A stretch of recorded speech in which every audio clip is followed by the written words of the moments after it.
Detroit Lions topic. We got one for you. Dave Birkett came out with not a mock draft, or maybe a mock draft. I don't know what you'd call this. They draft day scenarios. That's what we'll call it. And he has 5. Did you read this? You read them yet? I read through them.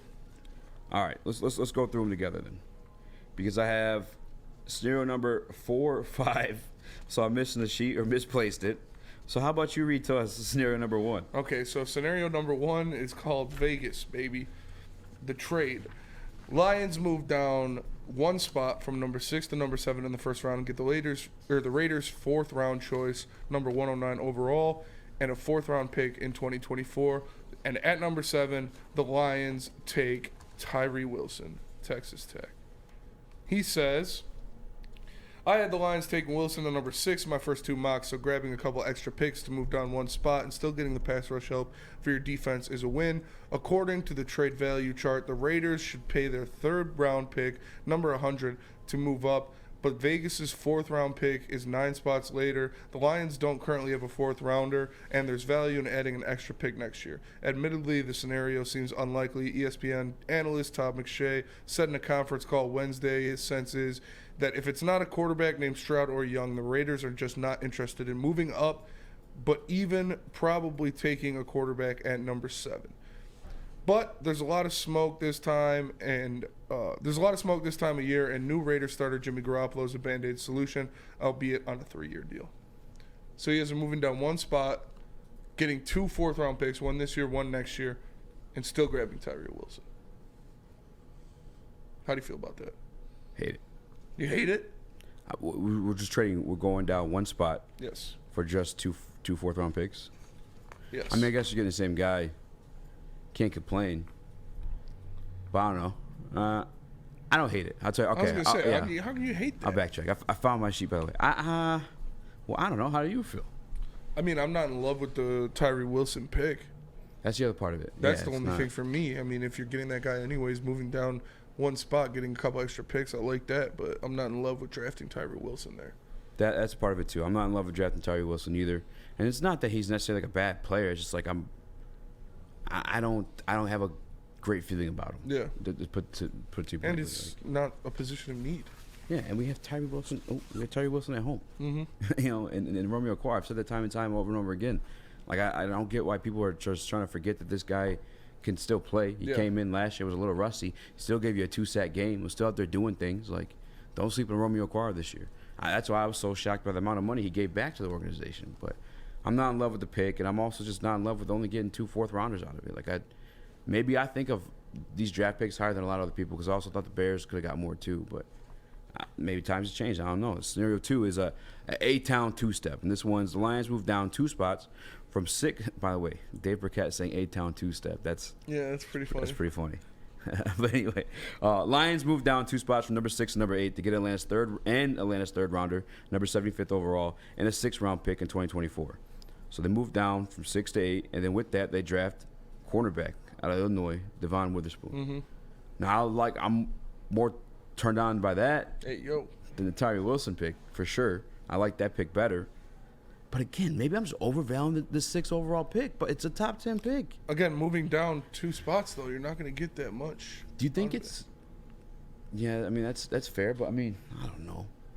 I'd have to look up some recent trades. I shouldn't. I mean that's my fault for not doing so. Yeah. But I think a 3rd round pick and a 6th round pick is pretty reasonable to move down 2 spots. I like it better than 2 4s. Yeah. Do you think it's because of the draft? Like, you know how we're sitting there at 6 and like with some of these draft options, we're like, yeah. Yes, that's exactly what it is. There's no, I mean, unless you are a team that's in love with Will Levis or is sold on to Tyree Wilson. If Jalen Carter isn't there and Will Levis is the only quarterback available, there's nobody that you're willing to mortgage your future to trade up to get this year. Mm-hmm. By the way, for people voting in the Woodward Sports Chat, Mike has a kid too, so that's like maybe keeps him busy. Anyway, I should mention that. But no, to that pick, I like it better.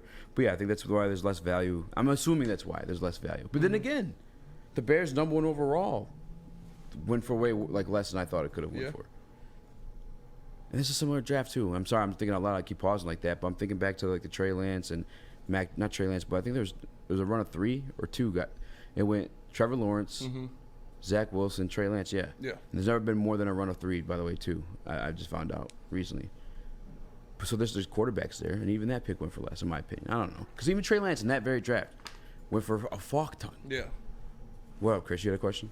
Yeah, I think part of it too, your kind of pause for it is that you've made it clear, and I'm kind of on the same bandwagon too, of if you are going to trade back from that first round pick, the 6th pick, that you want to trade back far enough to get a first round pick for next year and enter the Caleb Williams sweepstake. So is that part of it too? Like in your eyes, like if you are trading back, you don't really value the people maybe 6 to 10 as much as everybody else. So you'd rather trade back and further and get a future first and, you know, have your chance at either A, moving up in the draft for somebody not named Caleb Williams, or B, ultimately getting lucky and getting Caleb Williams. Yeah, and luckily enough, there is another scenario going out that one. You want to read scenario number 3? It's on the second sheet. Yeah. I can read if you want. Scenario 3, backing up. Backing up. That's what Why is there a dash in there? That's what the shorties was doing in the club last night too. They're backing it up for sure. On the stage too. But this is the Lions move down 5 spots from number 6 to number 11. Get Tennessee's 3rd round choices, number 72 overall, and a 2nd rounder in 2024. And at number 11, the Lions take Texas running back Bijan Robinson. At 11. It's like getting spicier and spicier. I like this, Dave. I like this. I don't have beef with Bijan. No. Do I think it happens? I don't know because of the David Montgomery thing. I think there's I would commitment be there. surprised. I would be very surprised. It's a 4-year contract, 2 years worth of guaranteed money. It's one of the reasons he signed with the Detroit Lions. But I mean, you're talking about you're just outside the top 10, so you still have like I feel like Devon Witherspoon might be there at 11, and then you have the 2nd rounder next year too. Yeah. I like that, and a 3rd rounder this year. Yeah, I don't hate it. You guys got beef with Bijan? You got beef with Bijan, JB? I mean, I don't have beef with him. I just thought 6 was like way too early for us to try and take him if they were going to take him at 6. But 11, yeah, I don't got a problem with that. Chris? Again, I'm not the biggest fan. I believe you can find a running back of value later. Not saying that he won't be great, but just saying that you can find a valuable enough one, especially with this great offensive line. So if I'm doing anything with that 6th pick, I'm trading back for far enough to get that future first. Like, that's just what I'm doing. But are you cool with Bijan? Yeah, but not actually. No, I'm not because he's probably going 1st round, and if he's going 1st round, I don't really want him. But I don't really have enough, game film on him. But Yeah. He's him. He's him. He's damn good. Yeah. NFL comp is Saquon Barkley, so Yeah. if that says anything. And that's what I've been hearing, but I just personally don't like him enough. Yeah, he's one of the smoothest running backs coming out that I remember, like in recent memory. I don't hate the pick. I think Bijan's going to be a fantastic player, and I think we've seen time and time again, like these 1st-round running backs, they're nice. They're always nice. Like Saquon Barkley is a comp.